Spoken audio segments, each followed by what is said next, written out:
All right, hello everyone. This is a video. This is the first video in a 30-part series that's called Speaking to a Camera.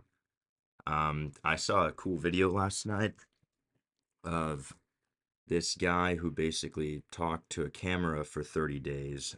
But he was also going through some kind of course, and he got a lot more comfortable talking to a camera at the end of the 30 days. So I don't have a course, but I figure if I do this and then look back at it as time goes by, then, and kind of get rid of some nitpicks and things like that, then things will get better. Because with my plan of growing this, channel for DevRel purposes or for kind of just putting myself out there more so than just my projects, but also, having some sort of like following audience or, something uh, that's something I need to work on is I don't have trouble articulating my thoughts too much on paper. I don't have trouble articulating my thoughts in conversations to people, but I do have trouble articulating my thoughts in front of a camera where I don't really know who the audience is, why someone would watch this video in the first place. I'm gonna set a timer for 10 minutes. I cannot lose my train of thought. I I don't know who the audience is and what they want to hear about, and so that makes things a little difficult. Um, but part of the same video I saw yesterday was the guy was talking about how to be your authentic self in front of a camera, and I was like, "Damn, that's a good question." Because and it basically his point is that there's several different authentic versions of you, like, in front of your parents, in front of your girlfriend, in front of your friends, in front of strangers. And so, which one do you put on in front of your audience? And it basically boils down to just however you feel or something. So, it's just saying stuff. Of course, it's easier when you actually have something to talk about, which I guess right now what I'm talking about is just my purpose for making this video, which is just to gain more comfort. So another thing that just popped into my mind is, what are my biggest fears? Because that's always a fun thing to talk about. What exactly am I scared of when I talk to a camera? First thing is I don't like other people potentially hearing what I'm saying. Why? Because I live with people. Why? I don't know. I actually don't know.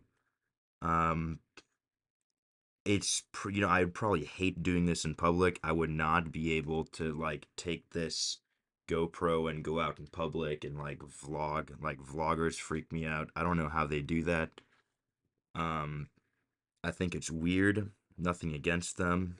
Um, and so it's like weird to myself that I'm basically vlogging.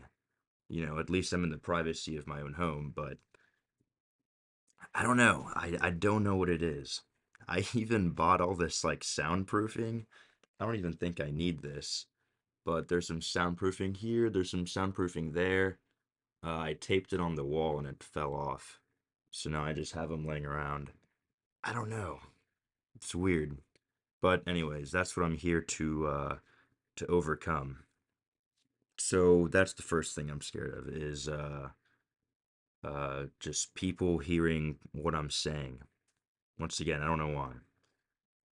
Another thing I'm afraid of is saying the wrong thing. Like sometimes you can rub people the wrong way in just everyday, normal day-to-day circumstances. And that's fine. You should avoid doing that. That's fine. But the nice thing is that if you say something kind of weird or out of pocket, like the person will be like, or I don't know, like you can see like visible discomfort and you're like, oh, okay, let me not do that again. Like let me calibrate myself and like, if they get, offended or weirded out or maybe they're like shy about a certain topic or something, you can just cut it out and then it's fine. The problem is that because I'm talking to a camera, nothing is there to like check me. If like I do say something that's like weird or inappropriate, and to further this, I do want to be myself on this channel, but I also want to be professional to a certain extent as well. And there's a fine line there because I don't want to, yeah, I don't want to make a sacrifice. I don't want to sacrifice myself, for some, uh, like not corporate, but I don't know. Sometimes people are just like a little too clean, a little too polite, and it's like, I don't know, kind of weird. And I don't want to be too, unprofessional either because that's counterproductive. Um, and that's another thing that I need to work on is losing my train of thought. Um, and it's not that great to lose your train of thought because if you do that, then you get kind of boring because people are like, okay, well, this guy's like all over the place. Um, you basically have like a train of thought and then you have these like tangents. And if you follow one of the tangents for too long, you you don't even know where you used to be until you do remember. So you kind of just use words and stall and kind of continue on that tangent and like riff until you remember what you were originally talking about, which is what are my biggest fears of talking in front of a camera. Honestly, it's been 7 minutes and I feel like this is going pretty well. I feel like this surpassed my expectations, especially because I had not really much planned out to talk about, but I think that video I saw yesterday helped me out. So I might link that guy or something. I don't know. So, now I guess I can talk about what are my past experiences talking in front of a camera.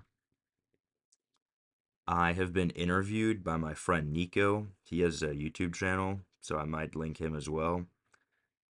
And he interviewed me.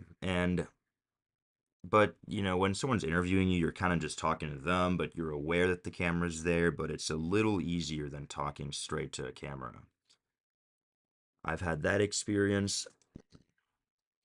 Um, yeah, I don't know. I've always kind of been, I guess as a kid, I've always been like kind of bad at social stuff. Like I would be, I don't know, I just kind of like be in a different world. So it was like hard for me to do like interviews or so I think at my in my swim team, they were like choosing like the fastest kids. I had like a small swim team, so I happened to be pretty fast there, and they were choosing like some of the top kids to like go do some show or whatever. And my coach was like, and we like both agreed on this, but he was like, oh, like you might want to pick like Miley, this like other girl, um, because Achan's just like a little clueless. So, and that was true. Um, you know, stuff like I walk onto the pool deck. I'm in like high school. My coach is like, "What's up?" And I'm like, "Oh man, like what is up?" Like what like literally what is up? Like oh like some trees, and just like taking everything so literally, right? And so when you're on some kind of TV show or like some talk show and like people are like making jokes and you're like sitting there clueless. That's like not a great look. So, I guess that's gotten better. That's not really an experience I've had though. That's more, an experience I didn't have. So I'm not really sure why I talked about that. But, sometimes I'll start talking about something and I don't really want to talk about it. And then I'm like, oh, well, I've already talked about it this much, so I might as well just finish up the story. So that's what that was. All right. Well, it's been 10 minutes already, but my actual timer has a minute left. So I'll continue for another minute here. Basically, talking to a camera is sort of like talking to yourself, I guess. I mean, is this just like my inner dialogue? Is this just a dialogue I would be having with myself? I guess it is, because I don't know where else, these thoughts are coming from. They're not really organized. I mean, they have some kind of structure, like, why I wanted to do this, why, what I'm scared of initially doing this, and some of my past experiences talking in front of a camera. And I've covered all my past experiences, so there's not too much more to say about that. All I can say is that I'm happy to see where this goes, and I think that the quality of my videos are going to go up the more comfortable I get talking in front of a camera. I'm not going to be umming and awing a lot. The reason why I do that in the YouTube videos where I'm like doing like a devlog or something is because I, sometimes you'll be programming and you'll still suffer from what is it called, imposter syndrome. So even though I have like these functioning things that I'm, demonstrating, or these, maybe just focusing on the negatives, or like maybe I'm trying to like reassure you guys that I'm not an expert. So I behave in like a, oh, I'm like confused kind of manner, because I am confused. I mean, that is actually how I feel, but that might not be the image I want to project, because it's like, why would you watch this guy on the internet if he's like doesn't really know how his like project works? Whenever I watch YouTube videos of people programming, they're never like, uh, what is this thing? Oh man, I don't understand this code. What the hell's going on? Like they're always like, all right, this does that. So, what is that saying? That either people don't like confused programmers explaining stuff, or that there's a lack of confused programmers. And what that can do is, if there's other, I'm a self-taught programmer, if there's other self-taught programmers coming into the space, maybe if they see some guy who's like looking at his code and he's confused, they might be like, oh my God, I'm not the only one. Like this guy's also confused. So, you know, maybe that can appeal to a beginner audience. But that's not, I mean, that's like cool, but that's not what I want to do here. I want to support, programmers uh coming up too, and show them that like it's okay to be confused.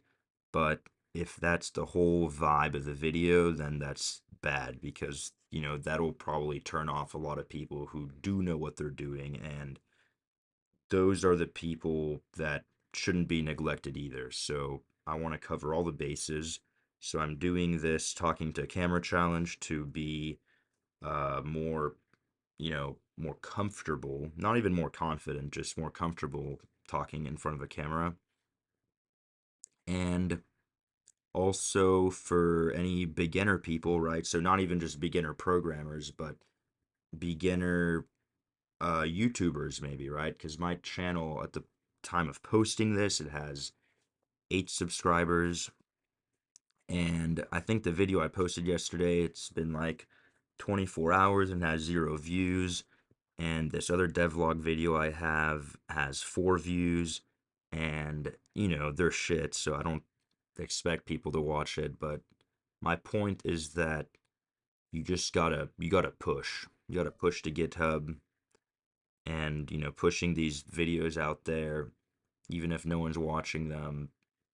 This is part of taking action and essentially pushing. You want to push to YouTube, push to GitHub, push to whatever. It doesn't matter if no one looks at it. Like, I pushed to GitHub. Like, my GitHub looks pretty green. I'm pretty happy with it.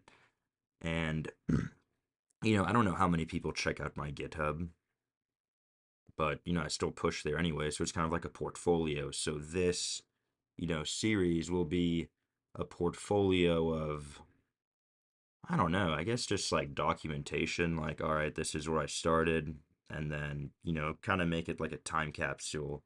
And in, a year or two, 3 or 5, I can look back at it, and, other people can look back at it and be like, whoa, like, that's where I started. Like, that's where this guy started. He made, like, he just started talking in front of a camera, and, it grew into this.